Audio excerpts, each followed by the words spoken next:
over here. Good, how's it going? It's obviously, this isn't your first rodeo. So you've had a million fight weeks, but I feel like it's a little different when you're preparing to fight someone like Jose Aldo. So I guess what was, the emotions when his name was the one that either came across your desk or you got the phone call that you're going to fight arguably the greatest featherweight ever? Yeah, it was cool. I was in California. My teammate Nasrat Hakparas was getting ready for a fight. So I went out there because I was one of his sparring partners to imitate Rebovic's. So I was actually I got the night off, and I was driving from, I think we were in Laguna Beach or something, and we're driving from there to watch the Lakers game. And I was with Enrico Kill, who's like a world champion kickboxer. And as we were driving to the game, it's a 2-hour drive. So as we were driving to the game, my brother texts me, he's like, oh, we just got the Aldo name. I'm going to watch tape. Let's talk about it in the morning. Enjoy your night off. So I was like, oh, man, Enrico, I got Jose Aldo. He's like, bro, that's amazing. I'm so proud of you. You should do it. You have to take this fight. There's no losing. All you got to go out there is do your best. And whether you win or lose, people are going to respect you because you fought a legend, And he kind of took the pressure off. As soon as I got the text, he kind of like relieved everything from me. And I was like, you're right, man. I'm like, who's to say I can't win? And all I got to go out there is do my best. That's easy. So I'm very excited about this fight. Was he a name that you ever thought was a possibility as a possible opponent? Because I think obviously after his last fight, people wanted him to see like the Cejudo fight or the Dom Cruz. I don't think your name was on the short list of possible opponents for him. Yeah, it wasn't at the top of mind, because I thought they would put him with other big names too, for sure. And, my name is starting to get momentum, but not near as big as his. He's 8-time world champion. He's defended the belt so many times. But it's a nice surprise, and I feel like I earned it with my win streak. And, UFC, it's very merit-based in a lot of ways, And since he came back, he hasn't won all his fights. And so he slid a little bit. And I'm number 13, or I was 13 when they announced the fight, and he was 10 or 11. So we're close to each other. So it kind of makes sense. And, it is what it is. I know some people don't like the fight. My friends love the fight. My family loves the fight. So, to me, that's what matters most. Well, I was going to ask that. I guess, what have you made of the fan reaction to this fight announcement? Yeah, it's been good. Positive from my side. Not so positive from other people's side. But it's interesting, Canadians are so nice. Montrealers are so nice. That the one thing that was odd for me for this fight was when people would come up to me, they'd be like, okay, we're cheering for you. But we still love Aldo, so don't hurt him too much, okay? Beat him, but don't hurt him, please, please. And I was like, what are you guys talking about? The guy's coming to rip my face off, he wants to make 2 checks. I got to make 2 checks too, So it was awkward. But there was a funny story with my daughters. During fight camp, I took them out to like this place where you paint ceramics, like ceramic cafe style. And my daughter was like, so people are happy for you. They're cheering for you. They love you. I'm like, well, this time around, this guy is a pretty big star. And she's like, really? They love him more than you? I'm like, I know. Can you believe it? Can you believe it? So, yeah, it's just interesting. As a fighter, how much do you appreciate the fact that, like, Aldo could, like, if anyone can ask for big names, it's probably him. Mm-hmm. Like, he wants to fight. Like, he fought Mario Bautista. He fought Jonathan Martinez. He's taking this fight against you. It's like risky fights, maybe not the biggest name. So just as a fighter, like, how much do you appreciate that approach to the game? Well, Aldo has a lot of experience, and even me, like I reached to the point now where I realized it doesn't really matter who the opponent is. In the end, the opponents are just a mirror. They're exposing you for your faults, and that's all you can use them for. I'm sure he just wants to go out there and impress for his last few fights. Me and him are close to the same age, but he has 42 fights. I only have 14. So he might be calling it quits soon in that sense. I'm talking about a number of fights. He's a great fighter and everything. So, I think he just wants to go out there and perform. I don't think he really cares about who he's fighting. What did you make of his last fight? Did you think he had won that fight against Mario? It is up for debate. It's a tough one to call. I mean, it came down to the second round. I thought, he did have the control time, but Aldo did more of the damage. So, for me, I like to favor damage. So, I would have leaned towards Aldo, because I think whoever is closer to finishing the fight should get the nod. That's just my opinion, And then just last one for me. I think Aldo is undefeated in Canada when he fights up here. So I guess how do you see the fight playing out when you do get to step in there against him? Well, I love breaking records, so let's take that one from him. Let's give him his first L. Thank you. Ivan, right here to your right. This isn't your first main card, but it is your first pay-per-view main card. So what does it feel like to kind of check that off your list? It's cool, but, it doesn't change anything. I got to fight the guy. It's just me and him in there, and where we are on the card never really affected me. And then the last time the UFC was in Montreal, you weren't in the UFC yet. I think you were about 3 years into your pro fighting career. But obviously you've been around the sport, your brother with TriStar, everything else. I mean, do you have any memories of the last time they were here? No, the last time they were here, I don't even think I went to the event. I think the last one they were here was supposed to be John Jones. Then it got canceled, I think. And then it was Demetrius Johnson. Yeah, and for some reason, I didn't come to that event. I think I had either a smaller show out of town or something else. I couldn't make it. But so the last one I experienced was the GSP fight. And that was incredible. It was great. The atmosphere was amazing. I got to be backstage with him. I didn't walk him out or anything, but I was backstage with the team. And it was incredible to see my mentor, achieve greatness again. And then last one for me, it's kind of a crazy world right now, and Canada's in a weird spot. So just what does it mean to you to be able to represent both the country and Quebec on a big platform like this? Oh, it's going to be huge for me. I'm proud Montrealer. I'm proud to represent Quebec and Canada. It's a great country. Some awkward things happening on the world stage, but it's nice to do my part, and I would love to represent them properly Saturday with a great performance. I think the last time they were here was supposed to be Dillashaw Barao, right? Oh, I don't know. I think someone got hurt. And they bumped it, and it ended up being DJ.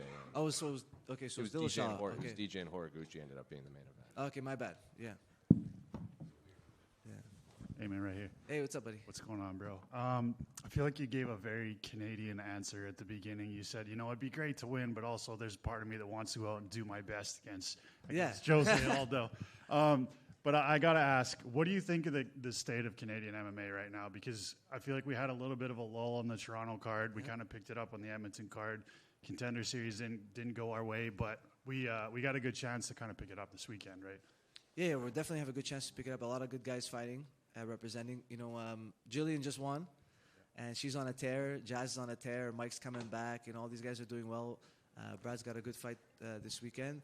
But in general, for MMA in Canada, the awkward thing is, we don't have an amateur scene. You can't put on a legal amateur MMA show in Montreal. So it would be nice to just have some regulation and guidance so we can prepare the younger generation. One of the things, for TriStar guys, a lot of times, by the time we get to the UFC, we're a little bit on the older side, and it's because it's so hard to develop the future guys because there are no shows to put them on, and you can only fight on the res. You can only fight on these, backdoor shows, or you got to get them to travel to the States, and not, a lot of people in the States don't want to fly out or pay for hotels for amateur fighters, right? So it's hard for us to gain that experience, and when it comes to the local MMA scene, now we're starting to get a few more shows like Samurai, BTC, Unified, BFL in Vancouver. And, as Canadians, we need to go out there and support those shows. I know there's a show this Friday at Samurai. You can also watch it on Fight Pass. But if you're in Montreal and you can buy tickets, it'd be nice to support so that these guys could make it to the UFC one day. And then as far as your career going forward, we've heard guys like Corey Sandhagen be like, hey, man, I'm not real big on social media, but I've kind of got to put an effort out there to, maybe get more fans behind me and push myself that way. So as your career progresses, are you going to be more active on social media, or do you think that winning is going to be enough? Yeah. Well, definitely my brother wants me to just win. Just do the winning. Don't worry about the social media for sure. So I started hiring some of my friends who do that kind of thing. So they're starting to produce more reels for me and more YouTube videos. I'm just trying to pump it out, but I'm trying to not make it my focus and try to build a team for that instead. So I can have them film me, and then they deal with all of the editing. I tried doing the editing. It takes too many hours, and my hat's off to the editors. It's very complicated, and it's not simple to do what they do to make videos look good. So I really appreciate my guys and appreciate them doing the work, because it's very, very time consuming if you don't know what you're doing. And I know you do a bit of the commentary thing and do the broadcasting. So is that something you're already going to be comfortable with when the camera's around, more often? Yeah. I love it. I saw Pat Cote doing the Sportsnet. I told him, don't steal my job, brother, because, you can stick to the French side. You know what I mean? But we're just joking around. But, yeah, I love that. I love that opportunity for me. I'm going to do it in between the fights whenever I can, whenever it's easy. And hopefully, I'm just trying to set up my retirement career. I'm always trying to plan 10 years ahead. I'm not someone who walks around with no plan. I like to think about the future, my wife, my kids' future. It's very important for me. So same thing with fighting. You have to have a strategy for fighting, and then you have to have the tactics to implement the strategy. And life's the same thing. I'm running two things in parallel. My life and my fight life. Thank you. Right, yeah. Hey, man, just got one in French, if it's okay for you. Bien sûr. En plus d'une victoire contre une légende, est-ce qu'une victoire justement contre José Aldo, ça t'offre un statut de contender pour la catégorie? Est-ce que c'est quelque chose d'important pour toi, au-delà du fait justement que ce soit une grosse personnalité? Sportivement, il est classé numéro 11 et ça pourrait justement te faire rentrer dans un top 10 et avec un statut de contender dans une catégorie qui évolue. I translate for the people. Does this win over José means more than just a big fight, like contender status for you? Oui, mais à chaque combat, tous les combats, c'est ma combat le plus important. À chaque fois. Même si je gagne ce combat-là, le prochain va être plus important que celle-là.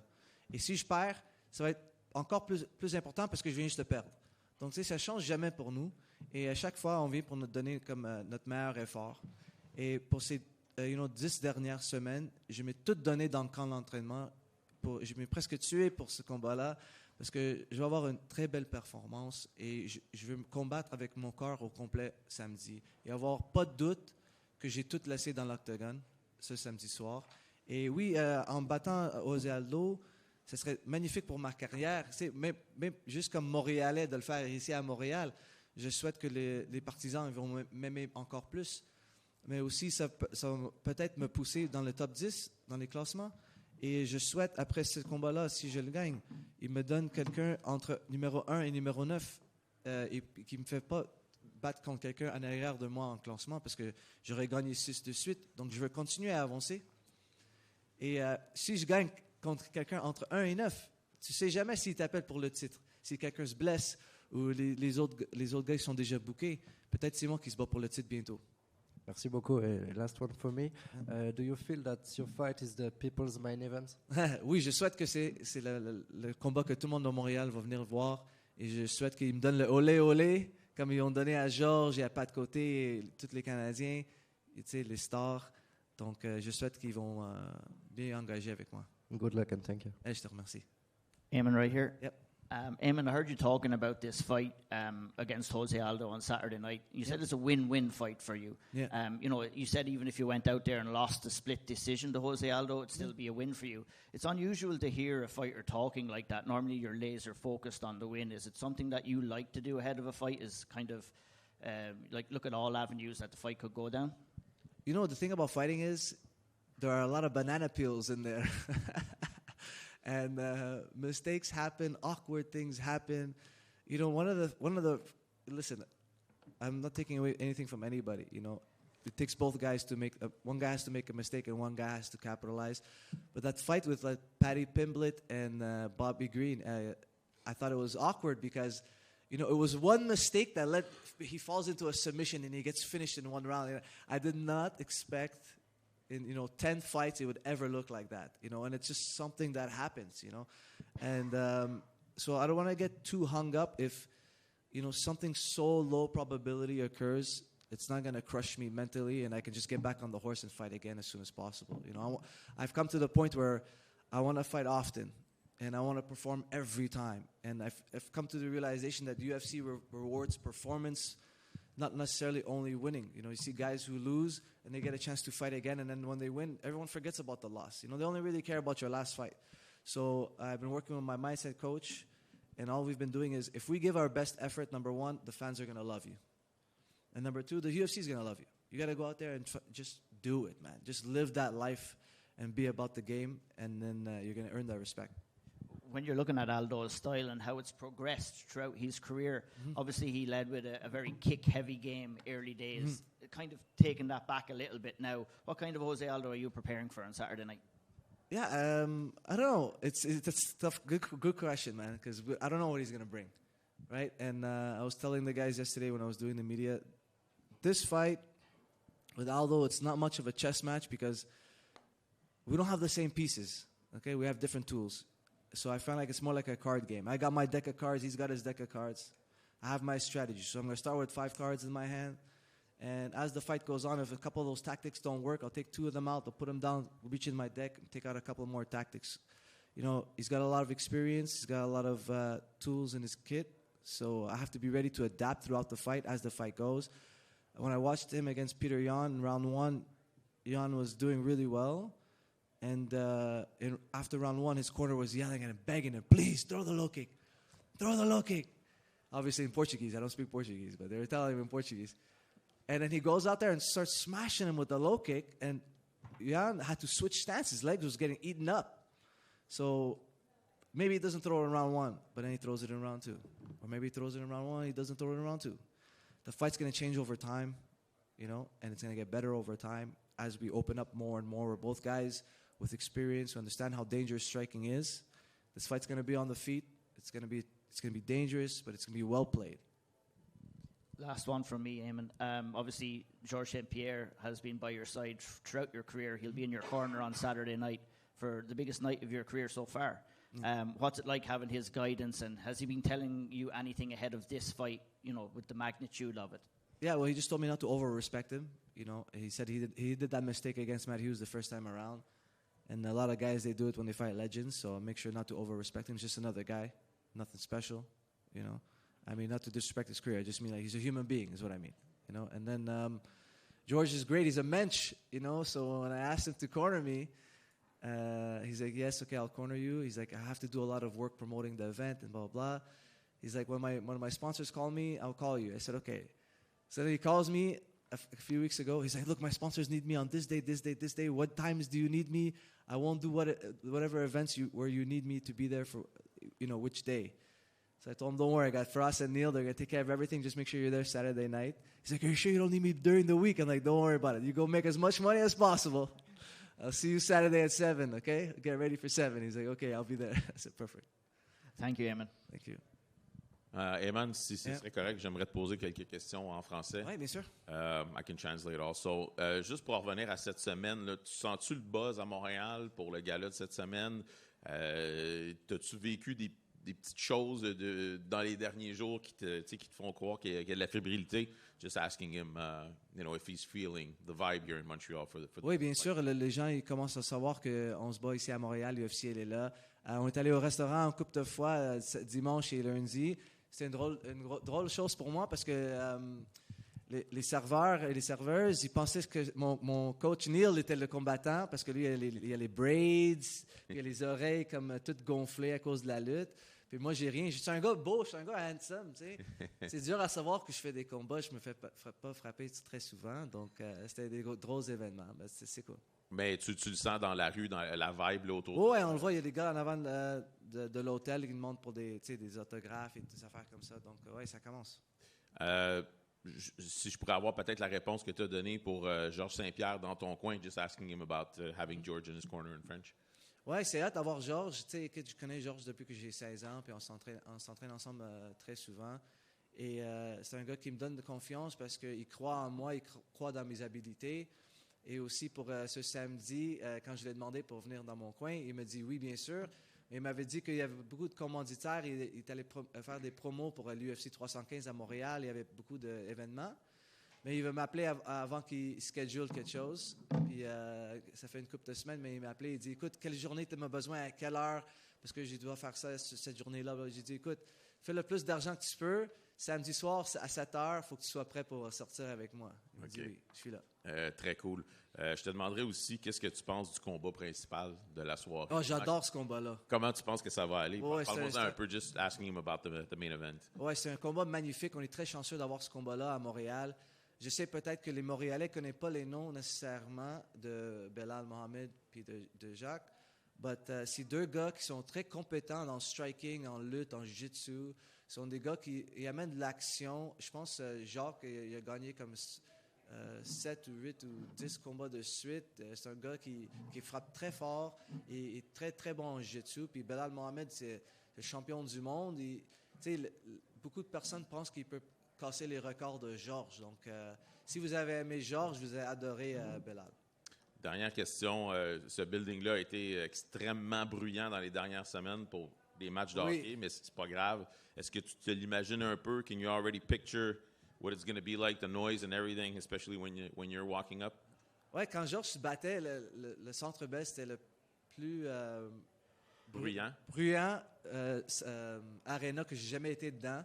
Donc, je souhaite en sortant avec Georges que le monde va me supporter comme ça aussi. Et j'ai hâte d'entendre vos encouragements. Merci beaucoup. Merci à vous. Guys, thank you so much.